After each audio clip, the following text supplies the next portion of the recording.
What if the quietest being in your home is the one with the most to say? We share our lives, our homes, and our hearts with them. They are creatures of profound grace and subtle mystery. But in our long and cherished history with the domestic cat, we have tragically misunderstood one of their most fundamental truths. We have mistaken their silence for comfort, their stoicism for strength. The devastating reality is that countless cats live out their days in a state of secret, unaddressed pain, all because they are masters of disguise. Their ability to hide their suffering is a breathtaking feat of evolutionary engineering, but it is also their greatest tragedy. This is a journey into their silent world. It is an invitation to learn a new language, not of words, but of whispers, of shadows, of subtle shifts in the quiet rhythm of a life. It is a journey inspired by the work of Dr. Jane Goodall, who taught the world that to truly understand another being, we must first learn to be still, to watch, and to listen with our whole hearts. When she did not go into the forests of Gombe and demand that the chimpanzees reveal their secrets, she immersed herself in their world, becoming a quiet, patient observer until the veil of their otherness began to lift. We must learn to do the same in our own homes. The cat's stoicism is not a sign of indifference, it is a survival mechanism, a ghost of an ancestral past. For their wild progenitors, any outward sign of weakness, a limp, a cry, a moment of hesitation, was an invitation to a predator. To survive was to appear invincible, to mask any vulnerability behind a veneer of perfect composure. This ancient instinct is so deeply ingrained that it persists, even in the safety of our living rooms. This brings us to the first, and perhaps most profound, sign of pain: hiding and withdrawal. A cat in pain will often seek solitude. This is not just a desire for a quiet nap, it is a primal urge to become invisible when compromised. 5 They may retreat to the back of a closet, crawl under a bed, or find a dark, forgotten corner of the house. 3 This behavior is a direct expression of that evolutionary imperative to vanish when vulnerable. The social equivalent of hiding is the second sign, a change in interaction. A cat that once greeted you at the door may now remain distant. A companion that sought out your touch may now shrink away, or even react with uncharacteristic aggression. 8 This subtle shift in the human-cat bond, this decrease in normal affectionate behaviors like rubbing, is a powerful distress signal. 8 It is a quiet severing of the very connection that defines their life with us. Herein lies a heartbreaking paradox. The cat, driven by an ancient fear of showing weakness, withdraws from its world. In doing so, it isolates itself from its greatest source of safety and care, its human companion. When we fail to recognize this withdrawal as a cry for help, we inadvertently confirm the cat's deepest fear, that to be vulnerable is to be alone. Our ignorance does not just leave the physical pain untreated, it deepens the psychological wound of isolation. To break this tragic cycle, we must change not the cat, but ourselves. We must learn to see the world through their eyes, to understand that the quietest moments are often the most telling, and that our most important role is to be a patient, empathetic observer, worthy of their silent trust. Have you ever looked at a beloved, aging cat and thought, "She's just slowing down"? It is a phrase born of love, but steeped in misunderstanding. We see the hesitation, the stiffness, the preference for the floor over the high perch, and we attribute it to the inevitable march of time. But what if old age is not a diagnosis? What if it is simply a description of symptoms we have failed to name? The truth is, the body of a cat is a canvas, and pain paints its story in a language of posture and movement that is clear to see. If only we learn how to look. Consider the story of a cat like Pixie, an 11-year-old who had always been active and playful. Over a few months, her owners noticed she was becoming irritable when touched. She was slowing down. A careful veterinary examination, however, revealed a different story. Pixie was suffering from degenerative joint disease, or arthritis, in her knees and an elbow. 11 Pixie's story is tragically common. Veterinary studies suggest that as many as 92% of all cats, especially seniors, show clinical signs of arthritis. Yet it remains one of the most underdiagnosed diseases in the species. 3 The first stroke on this canvas of discomfort is a change in posture. A cat in pain, especially with abdominal or spinal issues, will often adopt a hunched or tucked up position. Their back is arched, their belly is drawn in, and their head is held low. 8. This is not a posture of relaxation. It is a protective, guarding stance, a physical attempt to splint a painful area and brace against the world. Scientific observation confirms this link. This posture is rarely seen in cats before surgery but is a frequent sight afterward, a direct consequence of pain. 12 Next, we see it in their movement. While a dramatic limp is easy to spot, the signs are often far more subtle. An abnormal gait, a slight stiffness, or a shuffling walk are all hallmarks of chronic joint pain. 8. This reluctance to move is not laziness, it is the result of a constant internal calculation where the pain of an action outweighs the reward. 8. This is most evident in the 5th and 6th signs. Reluctance to move and difficulty jumping. A cat with pain in its hind legs may struggle to jump up onto a surface, while a cat with pain in its front limbs will hesitate to jump down, landing awkwardly to avoid impact. 14. When a cat that once ruled its vertical kingdom of countertops and bookshelves becomes permanently grounded, it is communicating a profound physical limitation. 8. These signs are not isolated events. They are part of a debilitating feedback loop. A painful joint leads to an altered gait to compensate. This compensation puts unnatural stress on other joints in the spine, causing secondary pain. The resulting reluctance to move leads to the weakening of supporting muscles, which in turn further destabilizes the original painful joint, making the entire condition worse. 14. Dismissing a slight stiffness as simply old age is to miss the first step in this downward spiral. It is a failure to recognize that old age is just a label we use for a collection of symptoms. The real diagnosis is often pain, and pain can be managed by reframing what we see. By trading the label of old for the diagnosis of pain, we shift from passive acceptance to active compassion, opening the door to treatment that can restore comfort and quality to their precious lives. Is it possible to read a mind?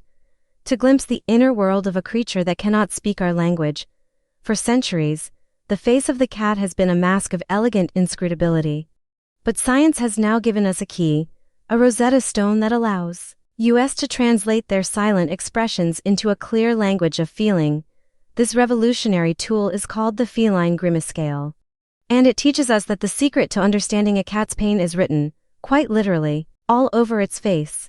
15. Developed by veterinary researchers through meticulous observation, the Feline Grimace scale, or FGS, is a scientifically validated method for assessing acute pain. It breaks down a cat's expression into 5 key areas, called action units. Point 1. By learning to see the subtle changes in each unit, we can move beyond guesswork and begin to quantify what our cats are feeling. The 7th sign, and a central component of the scale, is eye squinting, or what scientists call orbital tightening.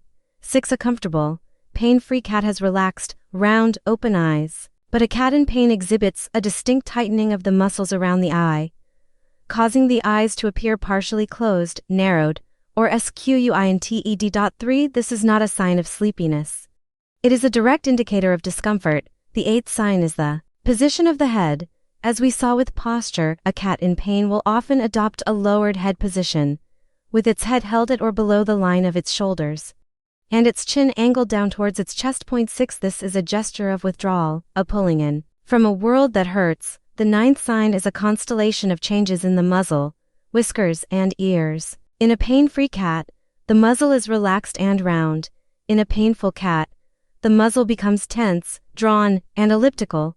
The whiskers, normally hanging in a gentle downward curve, become straight and are pulled back and away from the face, and the ears, typically facing forward and alert, will rotate slightly outwards or even flatten against the head. 1. To each of these changes, on its own, is a whisper. Together, they form a clear and undeniable statement. What makes the Feline Grimace scale so powerful is the concept of an honest signal. Research suggests that facial expressions may be a more truthful indicator of an animal's internal state than its general behavior. 12. A cat can consciously choose to suppress a limp or to silence a cry, continuing its evolutionary mandate to hide weakness, but the microcontractions of the facial muscles are largely involuntary, a direct, unfiltered broadcast from the central nervous system. Learning to read this broadcast gives us access to a deeper layer of truth, bypassing the cat's conscious efforts at concealment. This is not a tool reserved for experts in white coats. The beauty of the Feline Grimace scale is that it democratizes diagnosis. It empowers any dedicated owner to become a more effective advocate for their animal, instead of telling a veterinarian, "He just seems off." An owner can now provide specific, objective data. "I noticed his eyes were squinted and his muzzle was tense." This transforms the owner from a worried bystander into an active, informed partner in their cat's care. 3. It is the ultimate expression of the bond we share, a bond built not just on affection, but on the profound, life-altering power of true understanding. A healthy cat's life is a masterpiece of routine, a finely tuned clockwork of predictable rhythms. There is a time for sleeping, a time for hunting the sunbeam on the floor, a time for meticulous grooming, and a time for nourishment. For a creature that thrives on predictability, any deviation from this personal, sacred schedule is a significant sign that something is wrong. Pain is the wrench in the works, the force that throws this delicate clock out of sync, and the disruptions it causes are the next set of clues we must learn to read. One of the most telling disruptions is the 10th sign, a change in grooming habits. This is a classic, two-sided indicator. A cat suffering from the pain of arthritis or dental disease may find it physically agonizing to twist and contort into its usual grooming positions. The result is a decrease in grooming, leading to a dull, matted, or unkempt coat.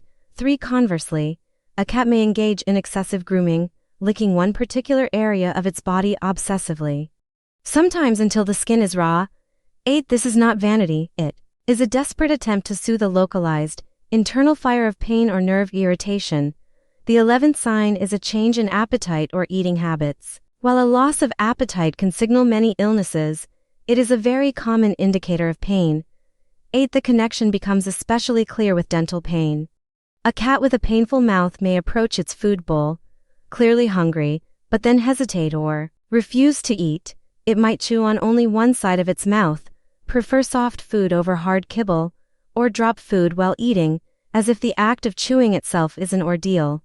6. Perhaps the most tragically misunderstood sign of all is the 12th, inappropriate elimination or litter box avoidance. When a cat that has been fastidious its entire life begins to urinate or defecate outside its box, it is almost never an act of spite or rebellion. It is a desperate communication of a physical problem. An arthritic cat may find the high sides of a standard litter box a painful barrier to climb over. The act of squatting in a confined space may be agonizing for its stiff hips and spine. 5. Finding urine just beside the box is not a protest. It is the heartbreaking evidence of a cat that tried to do the right thing but was physically unable to complete the task. To 1. Finally, the 13th sign is altered sleep patterns. Pain is exhausting, and a cat may begin to sleep more than usual. 5. But pain also prevents rest. The cat may become restless, unable to get comfortable, constantly shifting position. 17. Observers may also note feigned sleep, a state where the cat appears to be resting, but its eyes are not fully closed and its ears remain vigilant, a sign of deep distress and an inability to truly relax. 6. The power of these clues lies in their interconnectedness. A single source of pain, like a diseased tooth, can create a cascade of disruptions. The dental pain causes a change in appetite. The discomfort in the mouth leads to decreased grooming. The chronic pain and reduced nutrition result in lethargy and altered sleep. An owner might see four separate problems without realizing they are all just ripples from a single stone. By understanding this, we see that our home environment can become an obstacle course for a cat in pain, but it also means that our environment can become a sanctuary. By providing a low-entry litter box, a heated bed, or softer food, we are not just treating symptoms, we are actively removing the barriers to comfort, transforming their world from a source of pain into a place of peace. What happens when the whispers of pain go unheard? When the hunched back, the squinted eyes, and the broken routines are all missed, the communication does not stop, it simply gets louder. The final signs of a cat's secret pain are often the most challenging and emotionally charged, for they are a change in the very heart and voice of the animal we thought we knew. This is where we must dismantle the damaging labels of grumpy, mean, or bad cat, and understand that these are not character flaws, they are desperate, high-volume communications from a creature that has run out of quieter options. The 14th sign is uncharacteristic aggression or irritability. A gentle, loving cat that suddenly hisses, growls, or swats when touched is sending a clear and urgent message. 5. This aggression is almost always rooted in pain or fear. 20. For the cat may be lashing out because a hand has touched a painfully arthritic hip, or because a condition like feline hyperesthesia makes the simple act of being petted feel like an assault. To 6. It is a defensive reflex, a final, desperate attempt to say stop. That hurts in the only language left that cannot be ignored. When a cat resorts to aggression, it is often because its subtler signals have been overlooked for too long.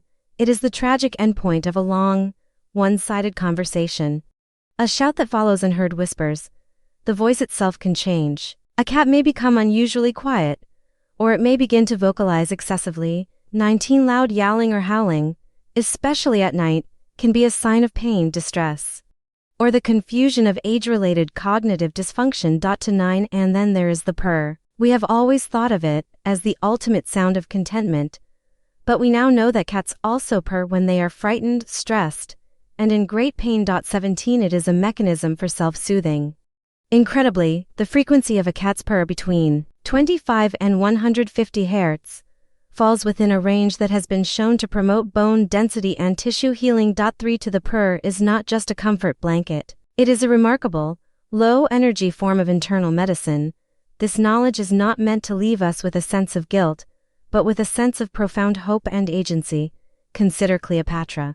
An 18-year-old cat so crippled by arthritis she could no longer walk. Her family feared they had no choice but to say goodbye. But a revolutionary new treatment, a monoclonal antibody injection called Silencia, targeted her pain at its source. A year later, Cleopatra was mobile, comfortable, and living her final years with dignity. 30. For modern veterinary medicine, from NSAIDs and gabapentin to these groundbreaking new therapies, offers a host of ways to manage pain. 35. And our role is critical. Through compassionate environmental enrichment, providing ramps, heated beds, and accessible resources, we become active partners in their healing. 37. Drive.